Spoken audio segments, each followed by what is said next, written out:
Je la vois un petit peu enrhumée, puis je suis pas malade en fait. J'ai joué beaucoup dans l'eau en fin de semaine.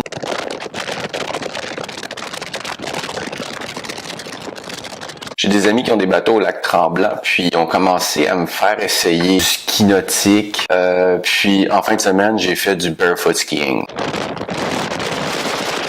Je me suis explosé la cage thoracique puis les épaules. C'est un sport extrêmement difficile, très plaisant par contre, qui demande énormément de force du haut du corps, de stabilité. Puis quand tu te plantes pour vrai.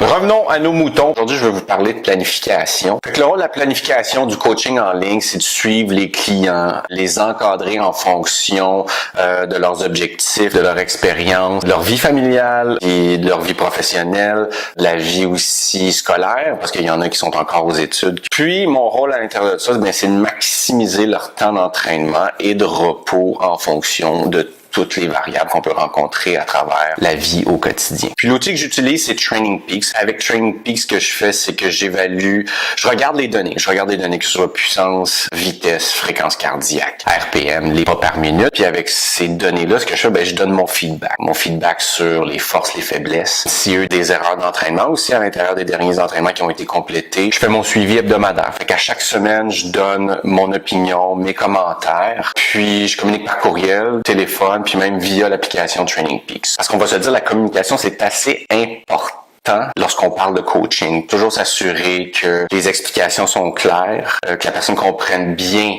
qu'est-ce qu'elle a à faire. Puis pour moi aussi, mon rôle est de bien comprendre la réalité de chaque individu. Donc si je suis pas capable d'être à l'écoute, bien mon travail n'est pas très bien réussi.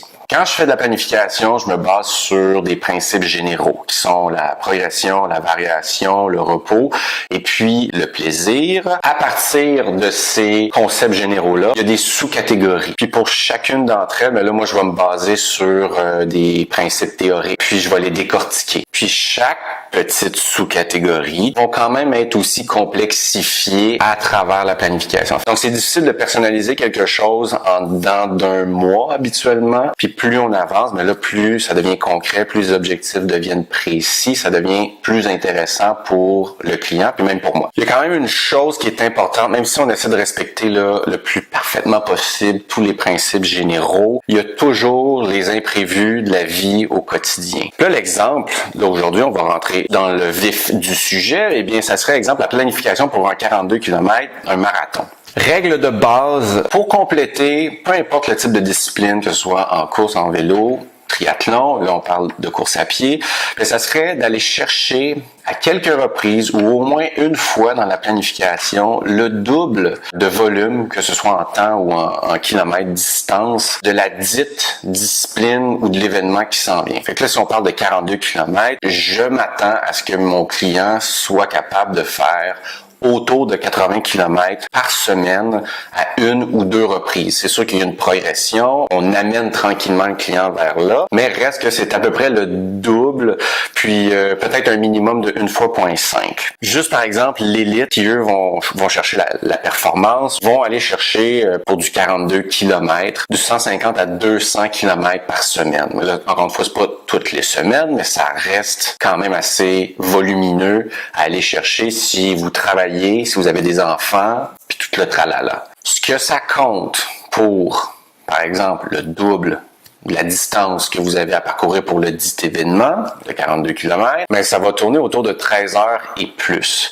Avec mon exemple de 150 km, 200 km par semaine, c'est sûr que c'est des gens qui sont de niveau élite. Leur vitesse de course est probablement plus élevée que la vôtre et la mienne, ce qui fait en sorte qu'ils sont capables de parcourir plus de distance à travers une semaine. Reste que le volume de 13 heures et plus reste une bonne cible. On peut toujours, encore une fois, varier selon l'expérience, le temps libre, le travail, les enfants, blablabla.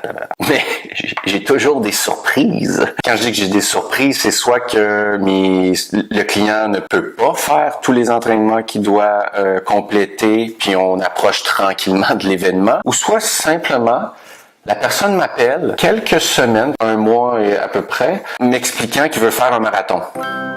Mais là, qu'est-ce qu'on fait? Fait que là, je vous expliquais tantôt tous les principes. C'est sûr qu'à ce moment-là, on va rechercher davantage le repos, le plaisir, parce que en termes de progression, on va devoir tricher.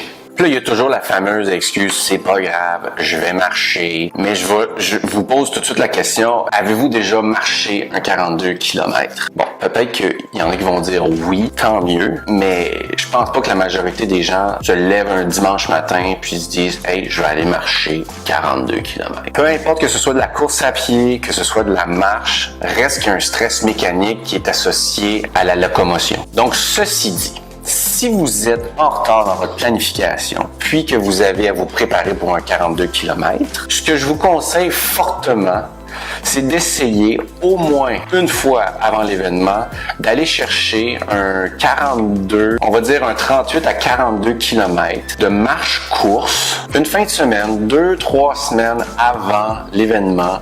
C'est sûr que chaque semaine, on essaie d'ajouter quand même des entraînements, un peu d'intervalle, des continus, du tempo, mais essayez d'aller faire une marche-course de 38 km et plus. Comment je vais faire ça? Qu'est-ce que je vais faire? Ben, faites juste, vous partez, aucun stress par rapport à qu'est-ce que vous allez faire pendant cette journée-là. Vous gardez votre passe de métro avec vous autres, juste au cas. Puis, vous faites juste courir, marcher le plus longtemps que vous pouvez. Trouvez-vous un trajet. L'exemple que j'ai à vous donner, là, ça serait pour le marathon de Montréal qui s'en vient dans quelques semaines. Allez chercher le trajet, puis faites juste faire ce trajet-là. De toute façon, il a changé, il est super beau.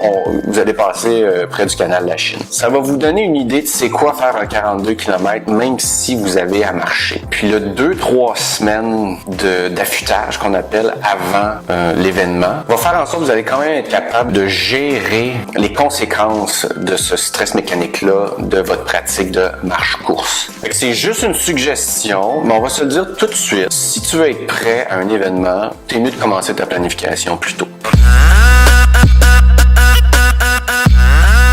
Merci pour l'écoute. N'oublie pas de liker la vidéo ou encore de partager à un de tes amis qui s'est pas bien préparé pour le marathon. Tu peux aussi laisser un commentaire si tu as des questions sous la vidéo. N'oublie pas non plus de t'abonner à la page Facebook, YouTube ou encore Instagram pour suivre l'actualité. Sinon, on se revoit à une autre capsule très bientôt. Ciao!